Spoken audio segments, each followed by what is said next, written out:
FPL Game Week 16 team selection.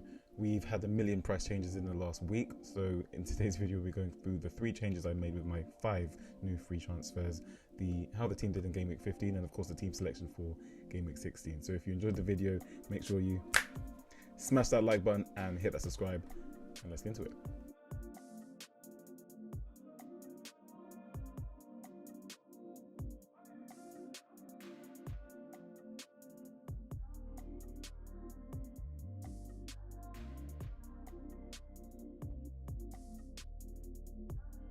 What's up? It's FPL Vert where arrows go green, and as you can see, they went green. That is now the last 11 game weeks, so we're in a good form, I guess, but obviously we're still not anywhere close to where we want to be, as we're still inside the top 2 million. But it is also the highest rank of the season, so we'll take that. And it was a pretty good week for the team. 3 double-digit returns, most surprisingly probably from Chalobah, but he actually only has 1 blank in the last 6 games, so he's in great form. Virgil, I don't know why I own a Liverpool defender, if I'm honest. Richard's getting DEFCON, Senesi getting 8 points, kind of scummed the clean sheet because he got injured and came back on just after the hour mark and then went off, having already secured the DEFCON. Saka got an assist but then got a yellow card, very sad. Semenyo, yeah, kind of want to get rid of him soon, but can't sell before Bournemouth face Bournemouth in Game Week 17 at home. Or they face Burnley in Game Week 17 at home. Mateta is absolutely useless, and Bruno gave us some Monday Night Football to remember. And of course Foden did what he does, getting his 3rd double-digit return in a row. But Haaland disappointed, so very disappointing, especially with Stack on my bench. 12 points against Liverpool, 6 points against Chelsea as well. Maybe he forces his way into my first team this week. Let's see.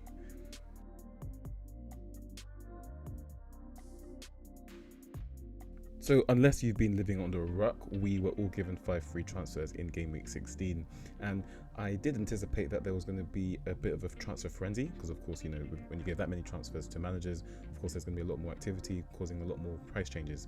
And as such, there's been plenty of price changes with multiple players going up and down. So I sold 3, and I made these transfers on Saturday actually, with Pope already injured, Virgil I just don't own a Liverpool defender anymore, and Mateta just being completely useless and probably the worst value for money asset in the game, outside of someone maybe like Palm, who is only just coming back, I guess. But yeah, Palm, obviously Mateta blanked again, and he's now a minute's risk as well. So I brought in David Raya from Arsenal in what should hopefully be a season keeper. Gvardiol, mainly because I want a slice of City, and Gvardiol scored the most goals in the Premier League since making his debut out of any defender. And then of course Thiago, because it's probably the most no-brainer pick you can go for, given that all the 4s suck and they host Leeds. So pretty simple there. Of course I've gotten a few rises out of Raya, Gvardiol and Thiago. Thiago's actually risen twice already, and Mateta of course has dropped since I sold him, so good.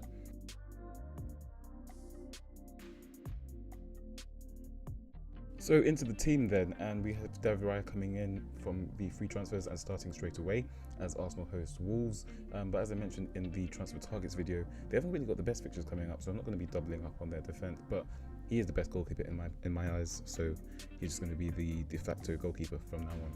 I'm not even going to play Dubravka over him unless this may be like, I don't know, home to like, I don't even know, because there's no way that you're backing Burnley's defense over Arsenal's really. So that's that.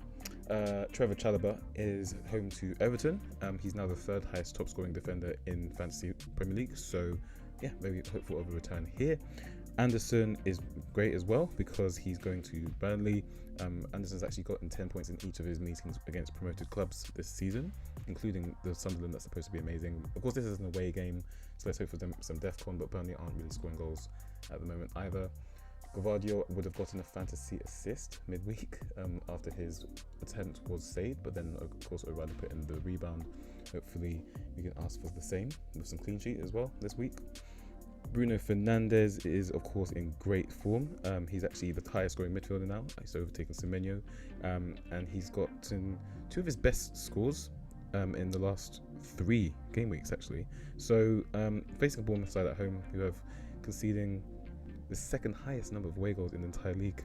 Only Burnley have conceded more away goals than Bournemouth. So let's hope for some returns here. Bukayo Saka was rested in the midweek. Of course, not only by the way he scored.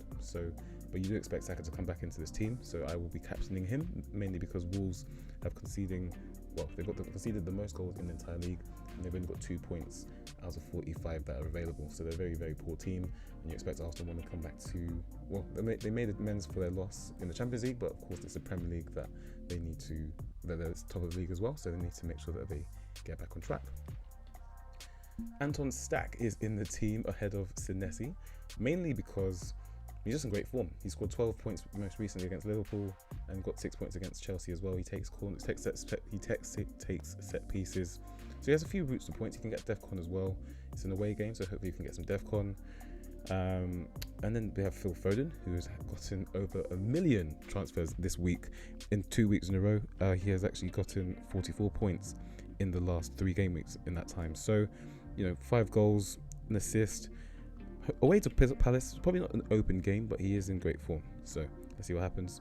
Semenyo is here just because, well, away to United, they don't really keep clean sheets, but the main attraction of Semenyo is that, of course, they host Burnley in game week 17.